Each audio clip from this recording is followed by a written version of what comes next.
Good morning, everyone. Vincent and I are speaking in French for this presentation, so let's hear the translation with the app. Bonjour tout le monde. Good morning, everyone. I would like to thank the Foundation for having us here as pharmacists. We can see that there's a lot of work to be done.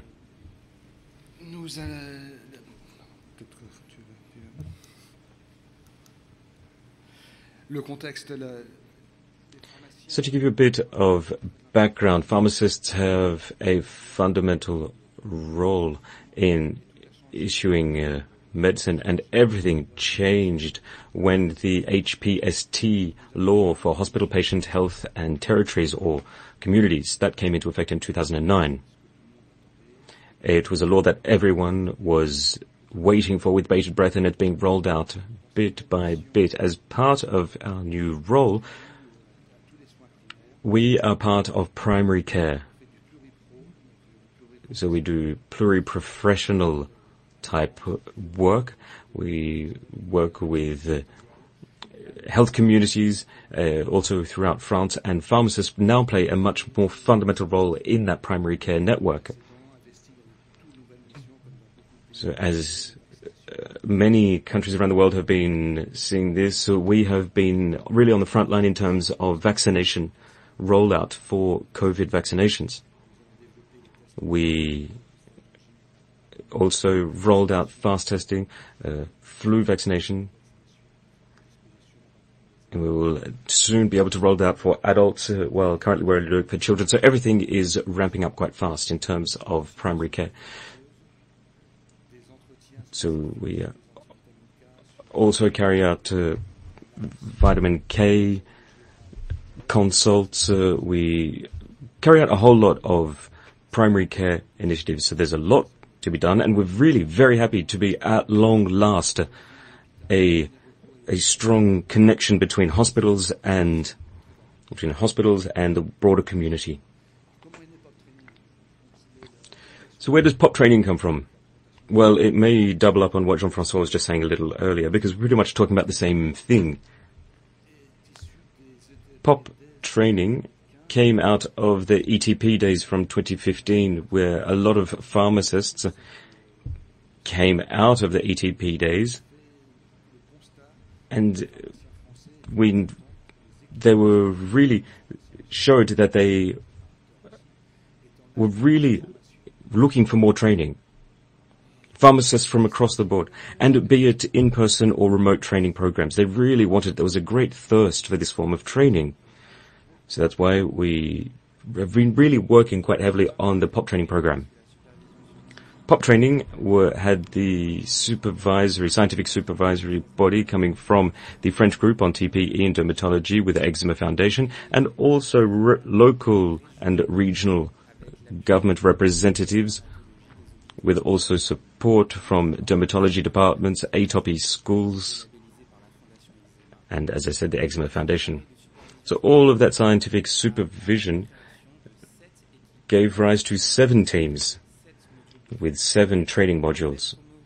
And the fundamental word behind POP training was multi-professional collaboration. So we had doctors, pharmacists, psychologists, and all other form of TPE caregivers. The aim of the multi-professional collaboration was to raise awareness within the community about POP training and to create a true alliance of health givers and caregivers. It was a way of reducing the level of discordant speech coming from all respective stakeholders. And it was also to underscore the reciprocal need that and mutual dependence that we have on each other, and to highlight the role that pharmacists play in TPE. So the 7 modules, 7 units were carried out from October 28 to June 2021. So it goes from physiopathology of eczema. Vincent was part of that. There's also detecting corticophobia and beliefs within the pharmacist community, and to break down a lot of negative preconceived ideas about corticosteroid treatment. Third, optimize local processing. Fourth, recognize the causes of treatment failure. So this is where I was involved. Fifth module was find ways of maintaining treatment over time.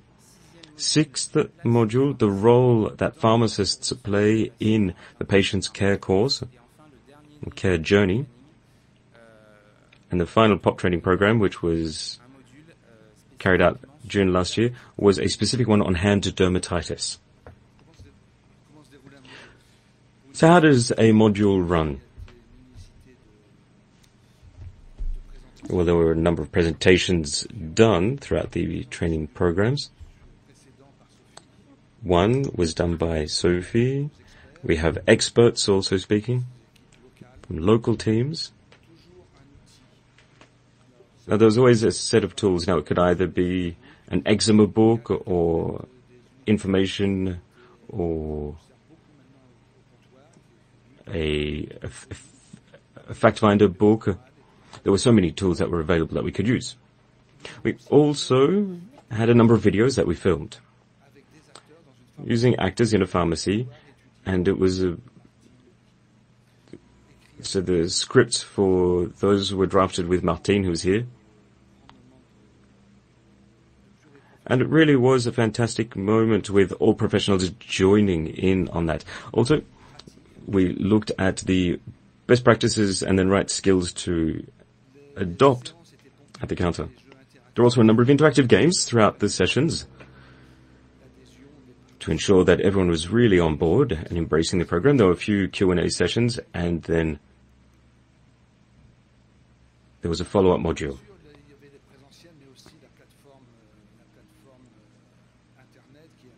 So while there were the training programs, there was also the internet platform.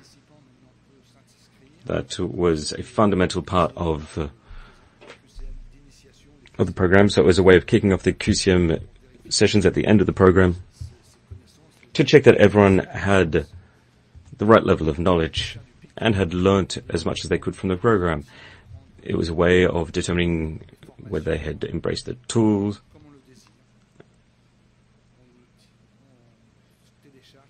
And you can download everything you want from the website, and there's also a forum for Q&A and frequently asked questions. Obviously, all of this was disseminated quite broadly throughout France. First, it was sent out to French patients with a mapping of all pharmacists in pharmacies that had finished their POP training. So this is now available on the website on the Eczema Foundation.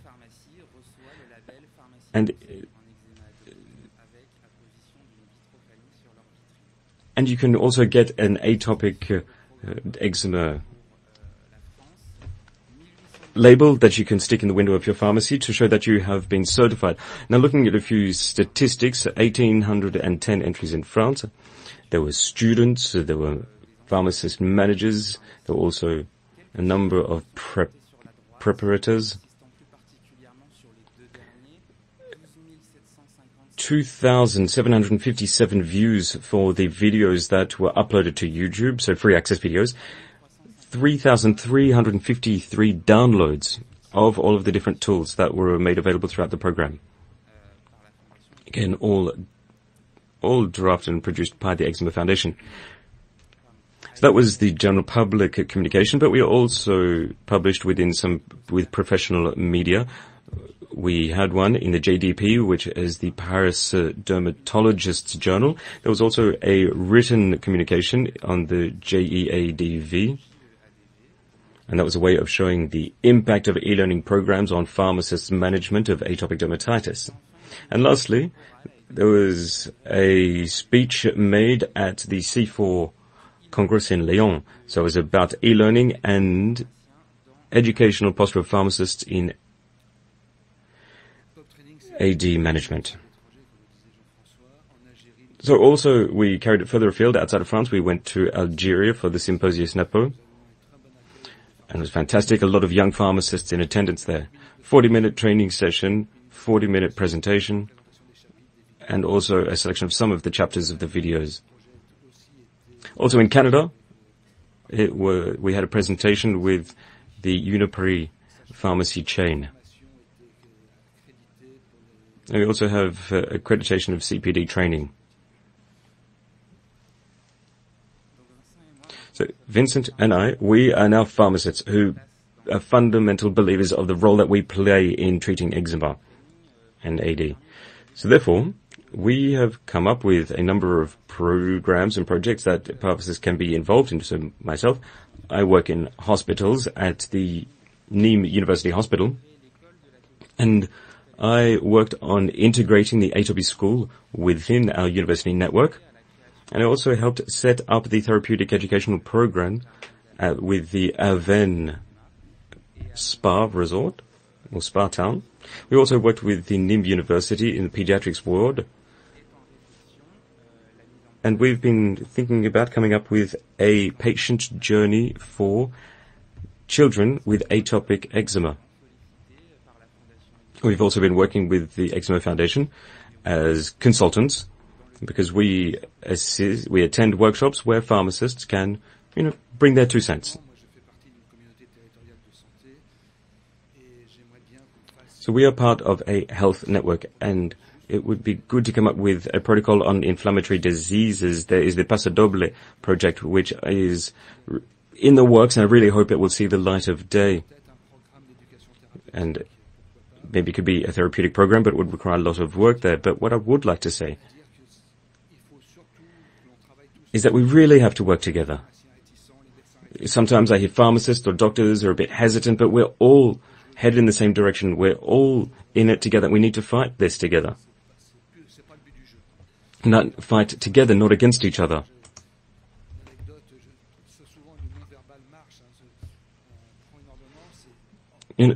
The worst thing we can do is when you get a prescription and you look a bit shocked, because there you're undermining all of the work that the doctors have put in. For example, when the Diptherox crisis in France, someone made a comment and I smiled, and the second I smiled, I said, man, I've lost the patient. So we really have to work on that, on communication and working together. And that's it. Sometimes you may have a consultation with a doctor that doesn't go too well, so it is up to us to reassure the patient and be there to make up for lost ground. We really need to continue working together to help each other. Thank you.